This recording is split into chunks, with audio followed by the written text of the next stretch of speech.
Hai semuanya, kembali lagi bersamaku di Sanwa Library.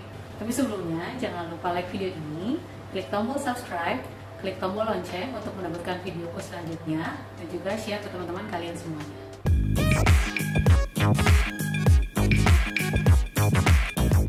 Siapa di sini dari antara teman-teman sekalian yang menyukai cerita fantasi seperti aku? Atau menyukai cerita-cerita yang bertema science fiction? Yang pasti aku adalah bagian dari itu. Kalau teman-teman lihat dari postingan-postinganku sebelumnya, selalu isinya adalah buku fantasi.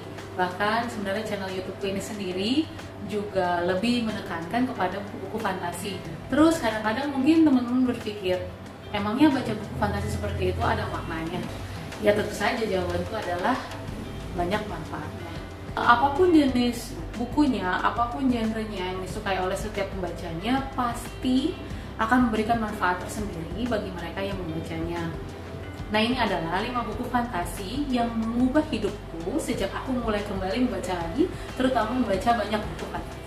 Yang pertama adalah buku Crash. Buku dari serial The Lunar Chronicles series ini adalah buku pertama yang mengubah hidupku setelah sekian lama aku sudah tidak mulai membaca lagi.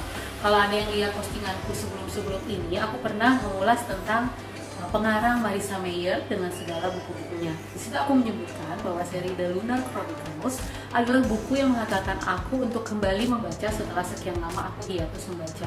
Dan juga ini adalah buku pertama di mana aku akhirnya juga lebih menyukai lagi buku yang bertema fantasi ataupun science fiction. Crash memang bukan buku pertamanya, karena buku pertamanya berjudul Cinder.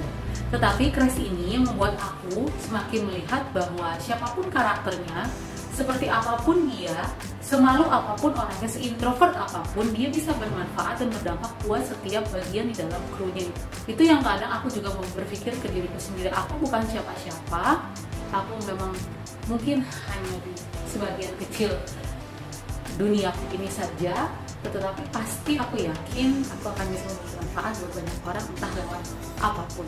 Yang kedua, ya udah kelihatan lah ya, adalah Harry Potter series.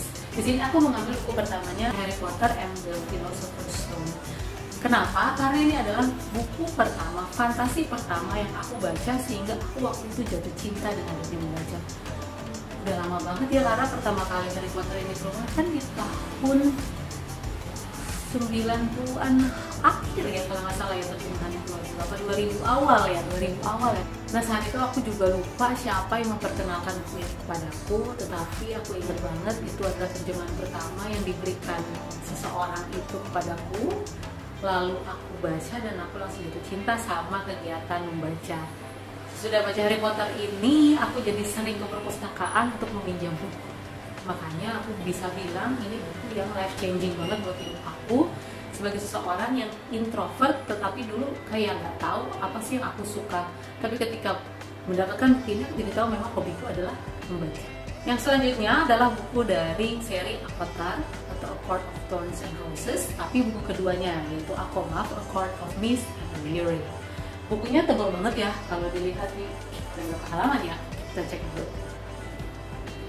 Ada sekitar 600-an halaman bukunya. Buku ini sebenarnya adalah bagian dari rangkaian di saat aku mulai membaca lagi. Jadi sesudah aku baca The Lunar Chronicles series diselesaikan sampai buku keempat Winter, aku langsung lanjutkan dengan serial Avatar. Dan itu binge read buku pertama dan buku kedua, karena buku ketiganya baru mau akan dirilis. Dan aku jatuh cinta banget dengan buku ini. Yang membuat buku ini berdampak pada hidupku adalah bahwa di dalam buku ini dia memperhatikan hal-hal yang kecil sekalipun di dalam kemanusiaan. Ya walaupun ditutup dengan hal-hal yang vulgar, tapi bukan memperhatikan hal vulgar tersebut. Aku lebih melihat bahwa hal-hal kecil yang dilakukan oleh si tokoh utamanya itu amat sangat mempengaruhi apa yang harus mereka ambil keputusan di kemudian hari. Apalagi mereka itu kan seorang pemimpin kan, si tokoh utama prianya adalah seorang pemimpin. Kalau dia salah memimpin negaranya, ya sudah, bisa chaos. Dan yang ditonjolkan di sini adalah walaupun di dalam kondisi yang sulit ataupun perang sekalipun, si tokoh utamanya ini bisa menelurkan ide-ide untuk mengatasi permasalahannya. Dan itu saat itu memang aku sudah menghadapi hal yang sama di kantorku, makanya ini bisa dibilang bagian dari life changing book buat aku. Yang keempat adalah buku Gemina atau buku kedua dari serial Illuminated series oleh J. Kristoff.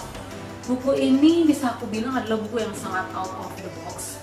Ya karena serangkaian buku Illuminated Series juga formatnya sendiri itu berbeda. Dan yang aku bisa pelajari dari buku ini adalah ya tadi, dari format yang out of the box saja itu membuat aku berpikir bahwa aku juga harus bisa berpikir out of the box untuk apapun yang aku harus lakukan. Dan isi ceritanya juga penuh twist yang tidak bisa kita bayangkan sama sekali sebelumnya. Tapi itu sebenarnya bisa kita dapatkan kalau kita mau riset lebih lanjut. Itu yang aku dapatkan dari buku. Kemudian aku juga sebenarnya belajar dari penulisnya. Kala itu bisa dibilang penulisnya itu underrated ya, tidak terlalu hype.